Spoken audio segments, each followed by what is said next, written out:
Bonsoir à tous et bonjour pour ceux qui viennent du Québec ou d'ailleurs et de la Réunion. Voilà. Donc, on reprend nos webinaires mensuels d'une heure composés de 20 minutes de présentation et du reste d'échanges entre les participants. J'ai souhaité que Nicolas Fernandez, ici présent, chercheur à l'Université de Montréal, puisse nous présenter un article qui rentre dans le cadre d'une recherche qu'on avait initiée en septembre 2024 lors du quatrième colloque international sur le partenariat de soins avec les patients, qui est une recherche épistémologique, ontologique, éthique et juridique et linguistique, non pas juridique, et linguistique sur le partenariat. Donc, c'est le deuxième article depuis qu'on a ouvert cet axe. Et sans plus attendre, Nicolas, je te laisse la parole. Merci beaucoup, Luigi. Ça me fait plaisir d'être parmi vous. Attendez, je vais juste ouvrir le PowerPoint. OK. Bon, ça, excusez-moi, hein. Alors, je commence. Merci, Luigi, de cette invitation. Ça me fait plaisir d'être parmi vous et de vous partager mes travaux, puis nos travaux, en fait, nos réflexions surtout, par rapport à ce que j'aime appeler l'espace ontologique et épistémologique, qui, à mon avis, est central à ce qu'on fait en termes de partenariat patient.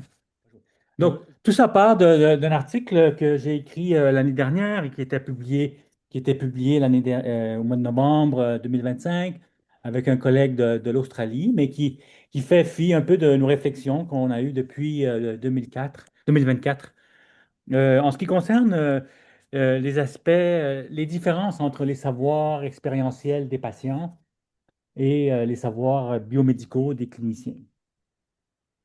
Ça m'a toujours frappé, moi, que moi, je ne suis pas médecin, hein, je suis chercheur en pédagogie des sciences de la santé et j'ai toujours été sensible au langage utilisé. Puis une des choses qui m'a frappé, qui me frappe aussi comme patient, hein, et je ne sais pas, vous avez certainement eu cette occasion-là de écouter votre médecin ou comme votre comptable qui vous explique pourquoi telle chose, et vous ne comprenez rien.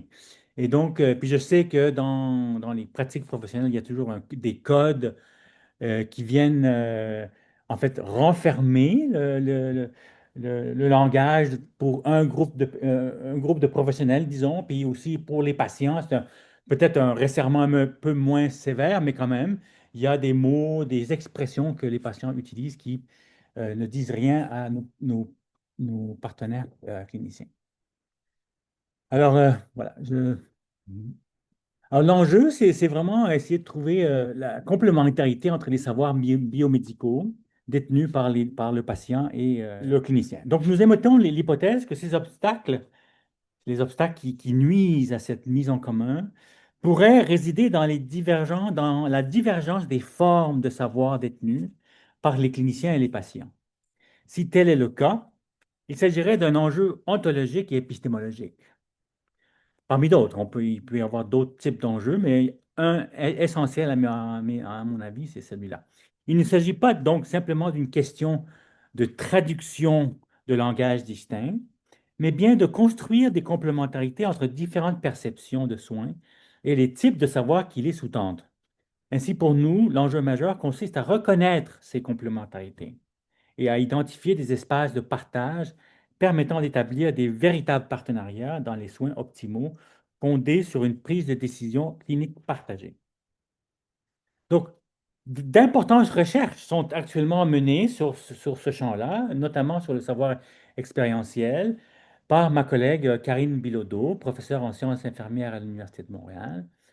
Elle utilise des méthodes narratives pour explorer le vécu, les expériences de soins, afin d'identifier les complémentarités entre les vécus des patients atteints du cancer et celui des professionnels de la santé. Et vous voyez sur l'image ici, elle a fait ça paraît dans son article, qu'il y a au départ, dans une certaine phase du traitement du cancer, un espace étroit entre ce que vit le professionnel, le HCP, et le PLC, la personne touchée par le cancer. Et après, ça s'écarte, mais elle explore donc ces complémentarités. Évidemment, avec notre cher ami Luigi, nous avons travaillé aussi sur les tandems de partenariat, qui est une très belle expérience parce qu'on voit là quelles sont les complémentarités des savoirs entre le clinicien et les patients. Et donc, vous voyez ici un extrait de notre vidéo très célèbre à ce stade-ci. Et puis aussi, il y a d'autres travaux qui parlent de la prise de décision partagée, qui demeure quand même un champ miné, je dirais, mais miné aussi, comme le dit le titre de cet article, par une injustice épistémique, hein. Il y a des gens de plus en plus qui parlent d'une espèce de déséquilibre épistémique qui fait en sorte qu'il y a certains savoirs qui priment sur d'autres. Alors, ma collègue Aleki Thomas et Ayelet Cooper, c'est vraiment des éminences dans le monde de la recherche en pédagogie médicale, soulèvent ce sujet-là. Nous aussi, ici chez nous à Montréal, à l'IUGM, c'est un peu les travaux qu'on a travaillé un petit peu sur la plage l'autre jour avec Luigi. Ça, c'est les propos des patients, des proches aidants et patients qui ont réagi à des vidéos qu'on avait de travail de cliniciens. Et on travaille là-dessus actuellement. Puis on voit en fait les dimensions qui touchent les différences, qui sont importantes dans le partenariat, donc le rôle et reconnaissance, savoir, formation, compétences, dimension émotionnelle, rapport au temps et à l'organisation, vision du patient et sens du soin, etc. Puis en fait, on est en train de voir quelles sont les différentes postures des professionnels de la santé, les proches aidants et les partenaires. Concernant, pour venir un peu sur la prise de décision partagée, le docteur Montori, qui travaille à Minneapolis, lieu assez célèbre malheureusement ces temps-ci, à la Mayo Clinic, a sorti, il nous propose c'est ce cadre qui est assez complet, et puis assez simple et assez compréhensible pour la prise de décision partagée. Et vous voyez qu'il y a comme un mélange entre des données probantes, il y a comme une recherche de complémentarité entre données probantes et le- les données donc émotives ou les données expérientielles du patient. Une touche philosophique. Moi, j'étais très ému et quand j'ai lu l'article de Jorgensen en 2002, ça fait très longtemps, mais qui parle de la généalogie de Foucault, que, bon, j'avoue, je me suis loin d'être considéré comme un expert en Foucault, mais qui me touche particulièrement parce que il met en exergue les enjeux paradigmatiques. Nous avons recours à la généalogie, donc, pour approfondir notre compréhension des racines distinctes du savoir médical et du savoir expérientiel. Alors que la science unitaire cherche des tendances communes dans des vastes ensembles de données, la généalogie s'intéresse, quant à elle, aux cas typiques en discontinuité avec ces tendances, ce que les généalogistes appellent la connaissance locale. Cette approche met en lumière le caractère concret et contextuel du savoir, révélant des interactions masquées par les analyses unitaires.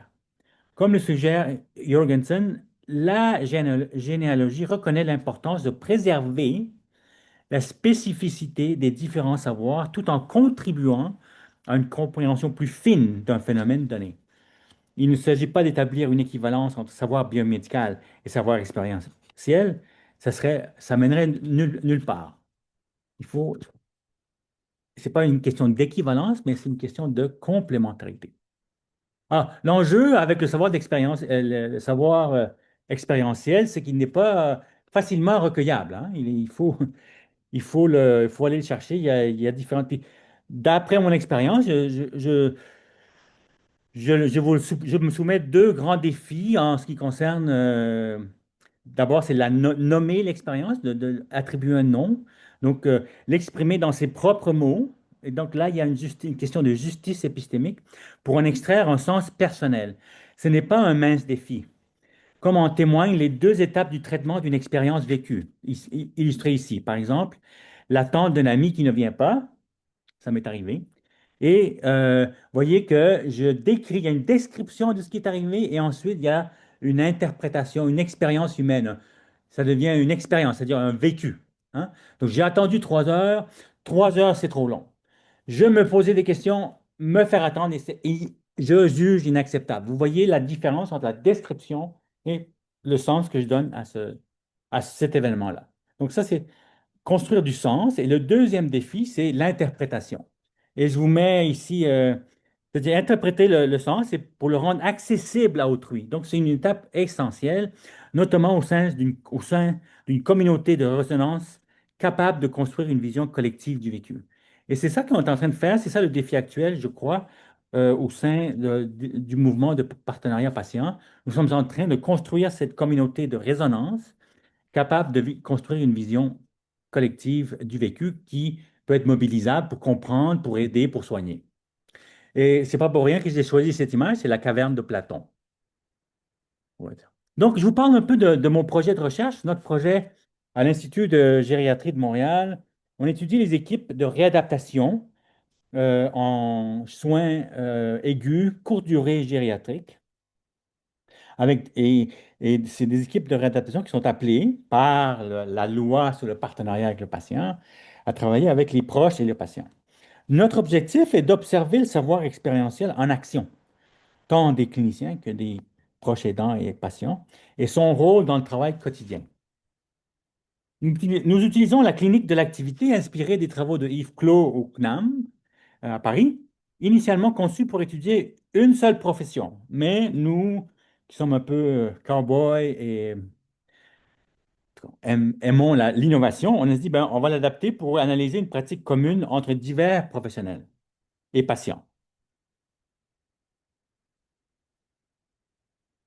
Cette méthode permet de tenir compte de la divergence ontologique et épistémologique des deux types de savoir. Vous allez voir pourquoi. La méthode, donc, on tourne le groupe au travail, on sélectionne des courts extraits de ça, et ensuite, on fait des entretiens individuels avec stimulation vidéo. Donc, avec les extraits, on leur montre à chacun des individus qui apparaissent à l'écran. Ensuite, on les met en diade avec les mêmes vignettes, puis ensuite un entretien de groupe. Ainsi, les participants ont l'occasion de nommer leur expérience, le- l'exprimer dans ses propres mots et en extraire un sens personnel à eux. Ce n'est pas un mince défi, comme en témoignent les deux étapes de traitement d'une expérience. Mais c'est une façon, en fait, de leur donner, de leur octroyer et d'atténuer, octroyer le droit de parole et atténuer l'injustice épistémique. Ensuite, ils ont l'occasion, évidemment, d'interpréter ce qu'ils disent parce qu'ils revoient la même séquence plusieurs fois. Hein. Donc, il y a une interprétation qui se fait par eux-mêmes pour le rendre accessible à autrui, notamment au sein de leur communauté et de leur communauté de résonance.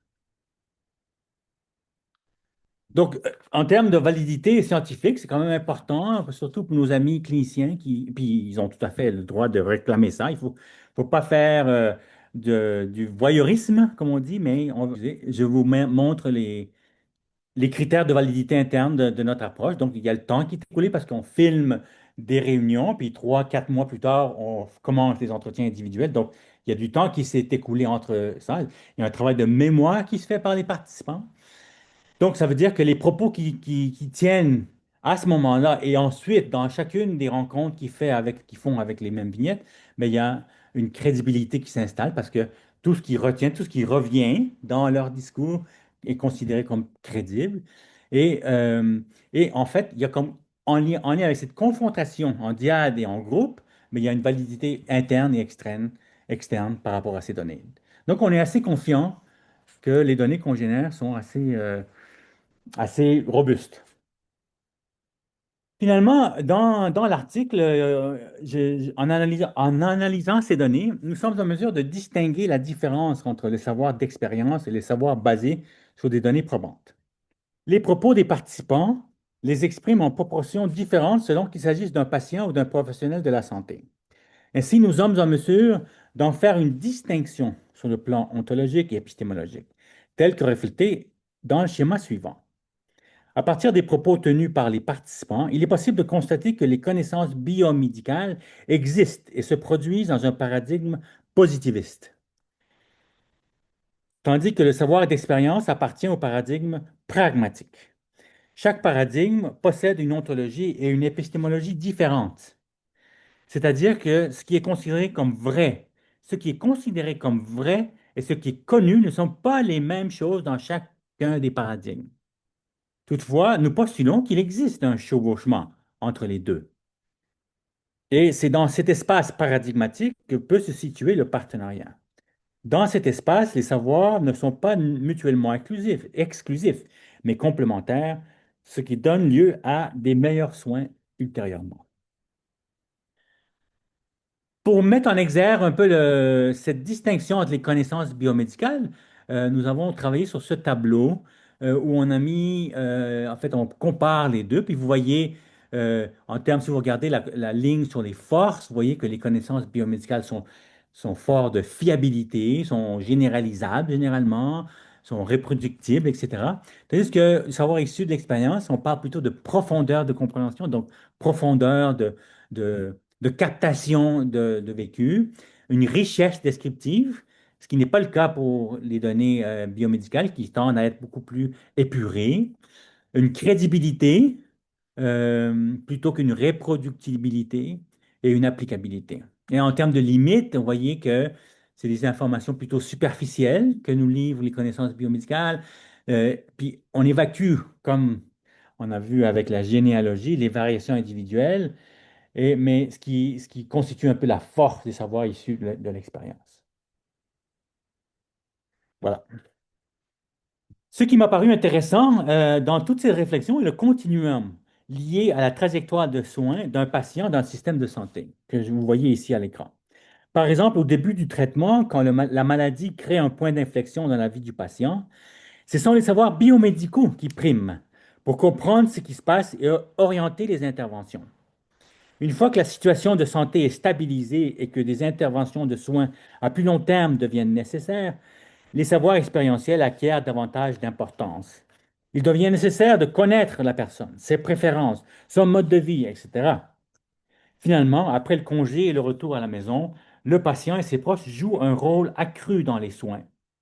Pour le patient souffrant d'une maladie chronique, par exemple, gérer ses traitements et organiser sa vie autour de ceux-ci nécessite un apprentissage fondé sur l'expérience. Les savoirs qui en émergent deviennent alors beaucoup plus importants que les savoirs biomédicaux. Voilà la manière dont nous envisageons la complémentarité des savoirs. Le point de départ peut être un point d'inflexion dans la vie, une diagnostic de maladie, par exemple. Il y a une rupture forçant l'individu à s'adapter à de nouvelles conditions.